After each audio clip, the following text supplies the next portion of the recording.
Hi, it's Glenn from Sky-Skan, and good to see everybody. We're doing take two here.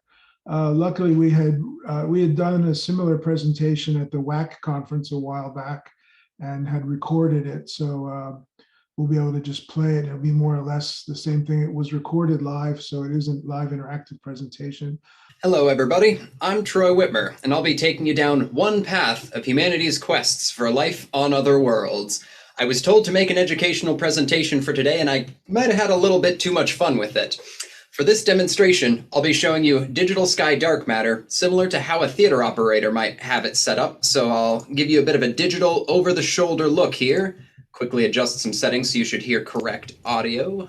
One more. Give me my menu back. And optimize for clip. Alright, so I will be flying in real time. As we all know, apologies in advance, there may be the unexpected detour or hiccup, and as you may have heard, Windows Update just snuck by on me and made Zoom crash a moment ago, so fingers crossed we don't have any other technical hiccups. Alright, so with that set in mind, I will just get the scene started here. Get the scene going, turn some gentle music on here. Let's see, where was ambient? There we are. So, we, as humans, have long looked to the sky and wondered who else might be out there, and that curiosity has driven us to take massive steps into the universe. The first major foray into the vacuum of space took our collective consciousness to our gravity-bound satellite, our moon. It became apparent there would not be any form of life as we know it, largely owing to lack of atmosphere and liquid water. We had a lot of fun up there, though, learned many good things, advanced technologies, but after racing around in buggies, playing golf, and bringing back some pretty interesting rocks, we decided it's best to shift our sights to lands with a higher likelihood of providing the needs to sustain life. And as a quick side note, I do have a relatively concise set of buttons here. This is a combination of a variety of different control sources, but of course I can fly live at any point, just trying to keep myself relatively on track. So one of our neighbors here happens to check many of the boxes to support life. On Mars, we observed an atmosphere, weather patterns, and what appeared to be evidence of erosion from prior sources of water. Life as we know it revolves around this liquid. Water covers about 71% of our planet's surface, but most other celestial bodies are not so fortunate. Despite its dry appearance, there was still hope Mars could be our first chance to find evidence of life, so as soon as technology allowed, we sent tools to take a closer look. As was often the case in the space race, Russia managed the first soft touchdown on Mars in 1971, which returned one partial image of the surface, technically the first ground shot of Mars. Unfortunately, within 20 seconds of its deployment, it failed and was never heard from again. It's a shame too, as I really liked the way it moved, and I would have loved to see it shuffling along with its little skids, dragging its belly along for each step. Oh, I'm gonna hide that control, you don't need to see all that. Unfortunately though, it did not get much chance to glean any information off of the surface because of its failure. However, its orbiting craft did bring us our first altitude map of Mars, so our knowledge was advanced regardless. Thankfully, later missions did survive the drama of descent to the Martian surface, with little Sojourner up front here being the first autonomous wheeled vehicle to drive on another planet. It managed to analyze rocks for months despite only being sent up for a week-long mission, and ultimately this craft raised more questions than it could ever answer about Martian geological activity. In the middle here, you'll see one of the twin rovers, Spirit and Opportunity. Those two hardy craft vastly outlasted their 90-day mission. Spirit kept beaming back data for 7 years, and Opportunity drove into its final dust storm 15 years after being deployed. Their primary goal was to seek evidence of past water activity, and they found plenty of that. And then the largest craft on the end here was the one launched with the Mars Science Laboratory mission, Curiosity. This rover was equipped with instruments that sought out a variety of features for habitability in the hopes of demonstrating Mars could have once supported some form of life. It was equipped with an articulating arm holding a variety of tools, and also was enabled with the ability to process samples on board to discover new sciences and look finer and closer at the environment and details than ever before. As of this Friday, August the 6th, Curiosity will have been driving on Mars for 9 years and is still rolling along performing its duties. In that time, it has found many fascinating facts, namely that there is evidence of organic molecules, including benzene and propane.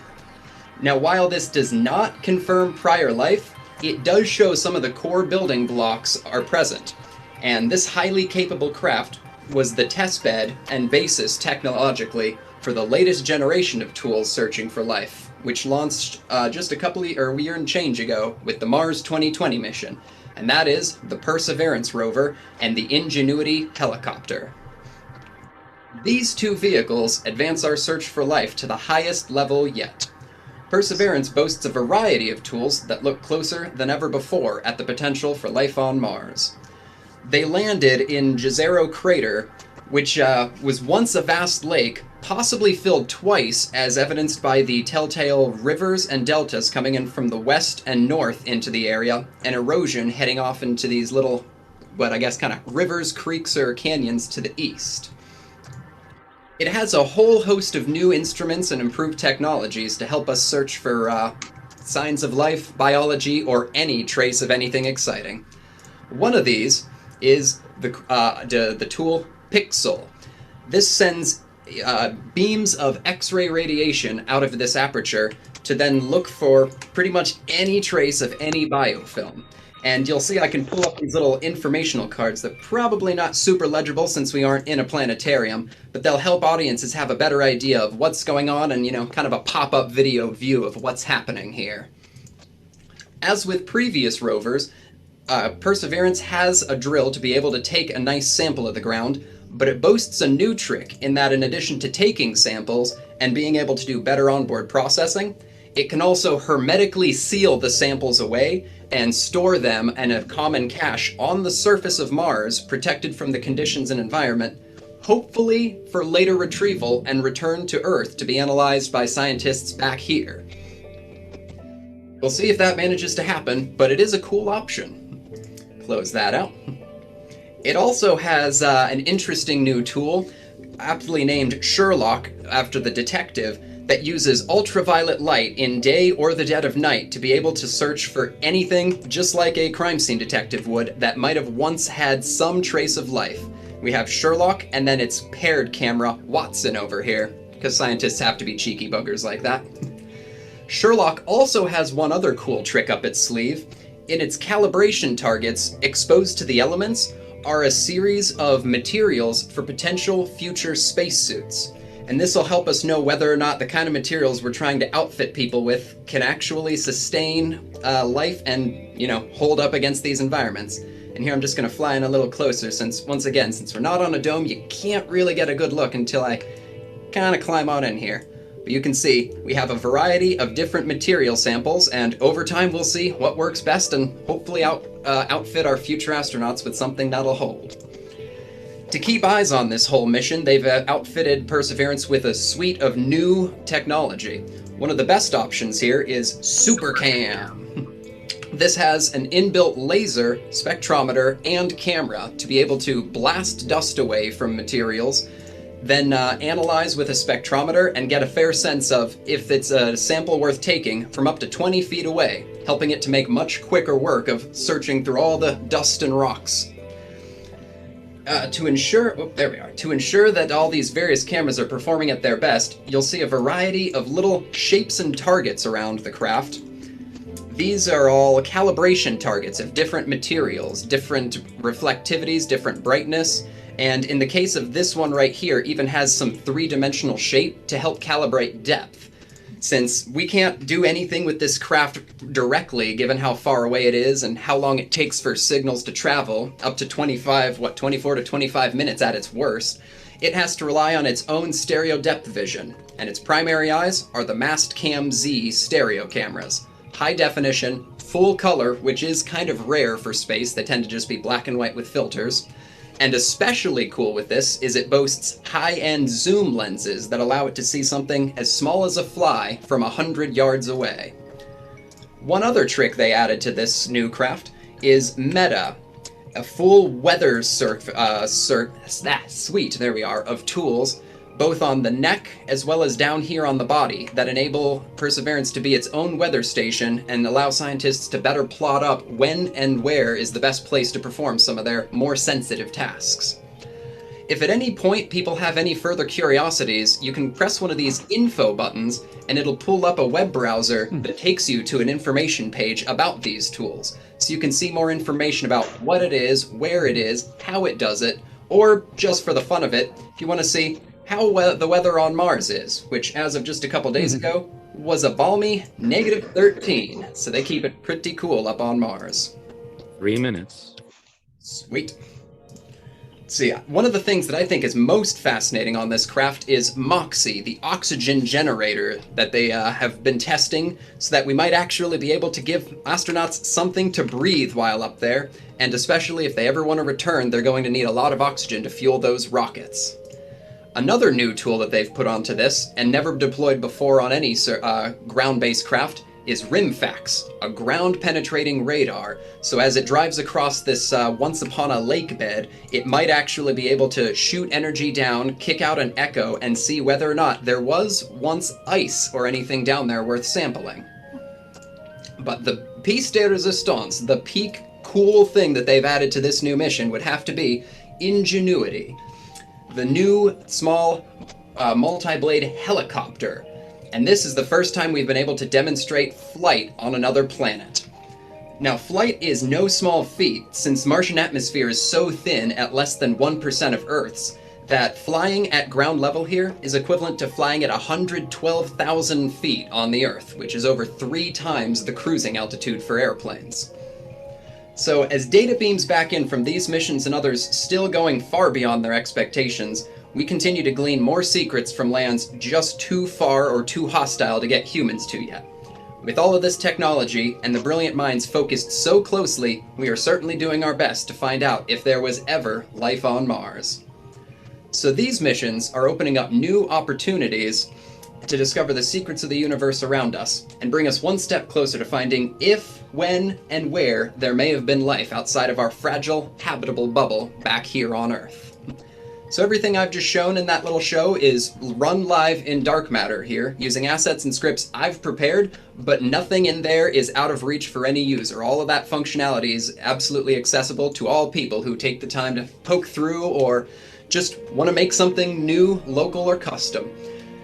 So with an ever-growing body of scientific knowledge built in, numerous updates of noteworthy missions, and the ability to craft whatever you want, you can surely find something to bring new experiences to audiences and academics of all ages and interests. Thank you for your time. Well, thank you. Hope that worked out well for everyone. It wasn't quite as razor sharp as a live presentation. It's a video, but I'm glad we had that on backup to share with everyone. So you get a small taste of what's possible in dark matter. That was all, of course, live and interactive as it was created. It was done using models you can grab. I mean, Troy adds some features to the models, of course, and maybe he can expand on that. So, I mean, there was Rosemary had asked along, she thought we had edited some videos from NASA together, but maybe Troy can just say a couple words about how he got the models. Okay, yes. I'm sorry, yeah, I hadn't actually registered that either.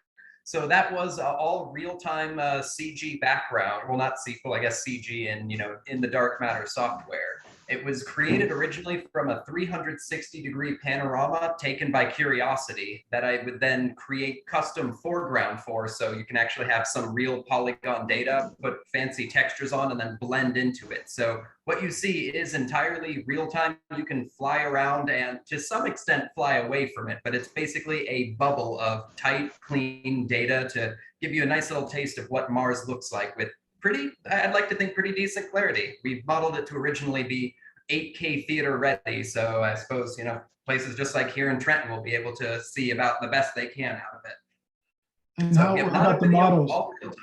How about the models? I mean, where did you get those and what did you have to do to them to make them look so the models nice? as well are all sourced up, especially with NASA being a public entity. You can access most of the things they make for free. And then from there, I just continue to iterate and build upon it. So for the most part, that one is straight from NASA with some model and texture improvements, some enhancements all done in Maya, but Max, Blender, any of the 3D softwares can do quite the same.